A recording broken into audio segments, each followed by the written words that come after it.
Christ is coming back, and when he does, he's coming as the ultimate judge. Nobody is going to escape his judgment.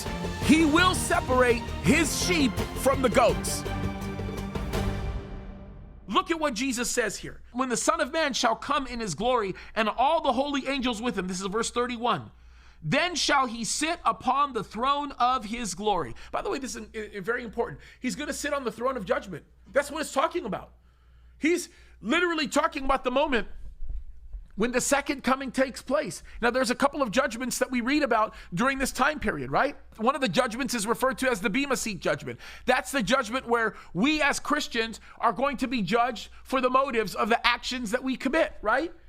Did we do what God asked us to do? And if we did, what was the motive of those actions, right? Why did we do those things? Was it because God told us to, and our heart and our minds were in the right place when that actually took place, and we just did it because we wanted to glorify God? Or was there an ulterior motive? Was there something else? We are going to be judged for those things. It's not a salvation judgment because we know that we are going to heaven and that God has given us that salvation and we received it. But there is going to be a judgment that's going to happen where God is going to do that. But when the tribulation happens, and then the second coming takes place, there's going to be another judgment. And that judgment is going to be when God judges everybody, individuals and the nations, for what they did. What did they do? What is it that they chose to do with the information that was given to them? And God is going to make a very clear and distinct and powerful separation. People tell me this all the time. James, aren't you bothered by the fact that the things that you are saying is causing division in the church? I say the same thing every single time. I'm not bothered by it one bit. As a matter of fact, I'm embracing the message because I'm not creating division in the church. What's actually happening is God is separating the church from the fake. He's separating the wheat from the chaff. He's making a division between literally the sheep and the goats, which is what we're about to read. God is doing a work right now where he is making for us clear and absolute distinctions, where we're beginning to recognize what is actually true and what is not true, what is real and what is not real. It's black and white. So that's the declaration that's being made. As he sits upon the throne of glory, which really we're talking about the throne of judgment. And before him, notice this, shall be gathered all nations, and he shall separate them one from another, as a shepherd divideth his sheep from the goats. By the way, it's interesting when it talks about all nations being gathered together before the Lord. It does not just speak about a national accountability, although that is undoubtedly part of this description. What it's basically saying is that there's going to be nobody that's going to escape. Not one soul that will escape the judgment of God. They are all going to be judged by God. And what is God going to do? He's going to separate the righteous from the unrighteous. God is going to make that clear distinction. We hear this all the time, separating the wheat from the chaff, right? We talked about this earlier in the book of Matthew, where Jesus tells this parable that is actually a very powerful story of the fact that somebody came in who basically wanted to destroy a crop. And so he planted some things within the crop that created what everybody understands and knows as the chaff, right? It's not real wheat. It looks like wheat, but it's not real wheat. And so the idea here is that is something that has no value at all to the farmer, but it kind of muddies everything up. And so the workers of the farm say, hey, this stuff was nefariously planted. What do we do? How do we pull it up? And the farmer, basically, the one who planted the good seed, basically says, leave it alone. Just wait until the crop matures. And once the crop matures, we'll be able to see the difference. And then we'll separate the chaff from the wheat. We'll do it a little bit later. The apostles were very puzzled by that, right? In front of everybody, they didn't understand what Jesus was saying, and they didn't want to ask him about it in front of everybody because, that's how it goes. They want everybody to, anyway, that's a whole other story. So they go to Jesus privately and they say, hey, can you tell us about the story of this wheat and chaff? And Jesus makes it very clear. He tells them the whole story. He said basically how the wheat and the chaff, the story of the wheat and the chaff is a very vivid and avid representation of the fact that God will plant good seed. And in that we will see the body of Christ come forth from that, right? That there will be a crop that grows, but Satan is going to come in and he is going to do whatever he can to muddy the waters. And what he will do is he will bring infiltrators into the picture, and those infiltrators will try to get in. And the danger of trying to pull everything up in the current moment in which the infiltrators are observed is that you ruin the good with the bad, right? And Jesus says that with time, there will come a time where all the people that think they're getting away with something are not going to get away with something, right? That there will come a point in time where God is going to make a very clear distinction, and he's going to judge them in those distinctions, and he's going to hold them accountable. I think there's a very important message for us to hold fast to. There is a time that is coming, folks. Let me say this. There is a time that is coming where all man will face judgment before God. God is not letting anybody getting away with anything. He's not going to do it. He's not going to let anybody get away with it. So when you get all, discouraged about the fact that, they're finding cocaine in the White House, and there's all kinds of other crazy things going on where, the president's son seems like he's getting away with murder, and there's all this, all this other crazy things that are happening, and all of this corruption that you're beginning to see happen, you can find a little peace and a little rest in knowing that there is one judge who is observing all of it in real time and will never forget it. And when it's time, he will judge it all. He's not going to let anybody get away with anything. By the way, that's a two-edged sword, right? Because that's where we go to God and say, thank you, Lord, for your grace, because there's a whole lot of things I could also get indicted for under your judgment, God. And thank you that you are going to spare me because of what you've done for me, right? There's a point where we just say, God, thank you because you've extended grace to me, right? That you've done so much for me. God is faithful and he's good. So this is what he's saying. They will be gathered, before him shall be gathered all the nations, and he shall separate them one from another as a shepherd divideth his sheep from the goats, right? There's a big difference between the sheep and the goats, right? In some cases, they can look almost exactly alike, but the reality of it is the shepherd understands it. He knows the characteristics of his sheep, and he's going to separate the sheep from the goats. Look at what he says here. He goes on. And he shall set the sheep on his right hand, but the goats on the left. And then shall the king say unto them on his right hand, Come, you blessed of my Father, inherit the kingdom prepared for you from the foundation of the world. For I was hungered, and you gave me meat. I was thirsty, and you gave me drink. I was a stranger, and you took me in. Naked, and you clothed me. I was sick, and you visited me. I was in prison, and you came unto me. Then shall the righteous, notice this, then shall the righteous answer him, saying, Lord, when saw we thee and hungered and fed thee, or thirsty and gave thee drink? When saw we thee a stranger and took thee in, or naked and clothed thee? Or when saw we thee sick or in prison and came unto thee? Verse 40, and the king shall answer and say unto them, Verily I say unto you, inasmuch as you have done it unto one of the least of my brethren, you have done it unto me. Then shall he say unto them on the left hand, well, before we get onto the left hand, can I just make a couple of very clear distinctions that are being made with the people on the right, which the prayer is, we're always going to be the ones on the right. Okay, right? But here's a clear distinction. There is a demarcation that exists almost immediately in the enunciation of this story that establishes for us that a heart change took place first, right? That demarcation is unique. It's significant. Understand where that sits is in the identity of the people that he separates. He says, I'm separating the sheep from the goat.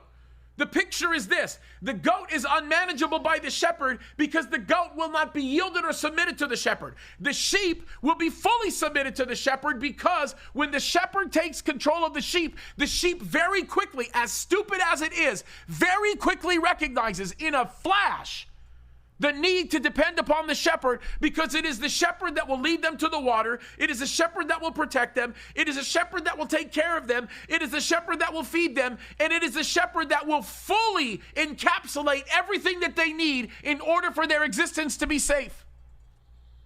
So the idea stands in the identity. The idea stands in who they are. And the identity of those who are in Christ is the variable that motivates them to feed the poor. It's the variable that motivates them to clothe those who are naked. It's the variable that motivates them to do the righteous things that they do every single day. When I see the people here at the church serving the kids at VBS, or when I see people busting their tail to do the type of things that the average person would never do, even with certain compensation, they would never do. You know what I begin to recognize very quickly? They are the sheep that belong to the shepherd of God. Because as sheep who belong to the shepherd of God, they will respond in kind. They function as his sheep because they know who their shepherd is. And so they will be motivated to do the things that glorify God because their identity is what drives them and motivates them to that action. You don't do things that make you a sheep. You do things because you are a sheep. Think about it like this. Does who I am determine what I do, or does what I do determine who I am? The Bible tells us that who I am determines what I do. And if I choose to function as a sheep who is ruled by the ultimate shepherd, then I will act like that. And I will seek to take care of the poor, and I will seek to feed the hungry, and I will seek to do all of those things. And some of you might be looking at me and go, James, I've never done any of those things. I've never visited anybody in prison. I've never fed the poor. I've never taken care of the hungry. I've never done any of those things. Well, to you, I would just simply say this. The only thing that matters in the life that you are living right now is that you are walking in obedience to God. And if God has asked you to do certain things that that other people might not do every day, so long as you are doing what God has asked you to do, you will be rewarded. It's that simple. Funny how that works. By the way, the other thing that you learn about being or assuming the identity of a sheep that ends up on the right hand of God, did you understand how absolutely unassuming they were? Did you get that? Lord, you thank me for feeding the poor or feeding the hungry. You thank me for clothing those that were naked, but God, I've never done that. I mean, you told me that I did that to you. I've never done that to you. That doesn't even make sense. God says, you did that to the least of these things. It's like doing it to me. Do you understand how unassuming they were? They recognized the obligation that had been set forth before them to do the work that God had placed in front of them, as it was a part of their regular, everyday life. I oftentimes find myself in a place as the pastor of this church where I go to people and I praise them oftentimes for the work that they do and for the ministry that they have. And they often meet me with the same response, and that is, what are you talking about? Right? You want to know why that's the case? Because they are a grateful people who God first intervened in their life and transformed them and adopted them into his home. And when that takes place, the heart of gratitude begins to take over, and everything that you do completely changes, right? Now, if you're a goat, it's a whole different attitude, right? It's all about counting my actions. It's all about, making every little detail matter because it's a weighing system. That's kind of the way they look at it, right? Look at what Jesus says. Then shall he say unto them that are on the left hand, depart from me, you cursed, into everlasting fire prepared for the devil and his angels. People ask, how do you know that hell was prepared for the devil? It's this passage right here. There's a few others that give us that indicator. For I was hungered and you gave me no meat. I was thirsty and you gave me no drink. I was a stranger and you took me not in. Naked and clothed me not. Sick and in prison and you visited me not. Then shall they also answer him, saying, Lord, when did we see you in hunger or thirst or a stranger or naked or sick or in prison and did not minister unto thee? Then shall he answer them, saying, verily I say unto you, inasmuch as you did not do it to one of the least of these, you did not do it to me. And these shall go away into everlasting punishment, but the righteous into life everlasting. What a heavy statement. Those that sat on the left said to God in response to him, what are you talking about? We never saw you hungry. We never saw that you were in need. Did you notice that there was a distinct difference between the first group and the second? The response is completely different. There's an assumption in one of the responses, there's not in the other. In the second response, they were completely aloof to any of the variables that existed in that moment. Right? We know that because Jesus told them. Jesus made it very clear to the righteous people that you did feed the hungry. You did take care of the poor. Their issue was, Jesus, we never did that to you. The people on the left said we never noticed any of that stuff. You understand the idea here? The idea here is this. They have allowed the condition of their spiritual death to become the very thing that allowed them to walk in blindness, which led them straight to their death and destruction. It helps to solve a conundrum that exists within my heart that is pretty significant and is one that bothers me on a regular basis and one that I constantly have to just fight and deal with. And that is, how are people so absolutely, and forgive me for using the word from the pulpit, right? How are people so absolutely stupid and blind that they cannot see the distinctions in the obvious? How can that be the case? How in the world is it so easy for people to just simply embrace the kind of exploiting that's going on with children today? How in the world can it be acceptable to any person in authority to just raise the requirements necessary to actually put a pedophile in prison? Or how is it that it is now all of a sudden so controversial and actually considered an act of terrorism to go into a school and to stand up for those precious innocent lives that are being exploited? How has it gotten to that point? How is it that people can tolerate a governor that literally uses his bully pulpit to get behind a national TV outlet and put a local school board like the Temecula School Board on notice, basically saying, we're going to cut every last bit of funding that we're giving to you because you refuse to teach children about a child molester? Think about that for a minute. If this kind of stuff happened 10 years ago, half these people would be in prison. Half these people would be gone. But what is it that's happened? How is it that there is such a blatant blindness? It's really simple. The answer is really simple, folks. It's spiritual. It's spiritual. And you know the funny thing about it is only God will be able to make that separation. You get that? You get the distinction? Only the Lord is going to be able to make that distinction. Isn't that crazy that discernment will be so gone from the minds and the hearts of mankind that that's exactly where it's going to end up going? Boy, have we fallen into a dark place. Boy, have we fallen into a completely wicked world. The world is changing rapidly. Folks, Christ could come at any moment. And it is time for us to live according to our call. The time will come when God will separate the sheep from the goats. We know that. And there will be a time when the whole world will understand the error of their ways. But in the meantime, let's keep fighting the good fight. In the meantime, let's keep doing what God has asked us to do. And let's be unapologetic about it.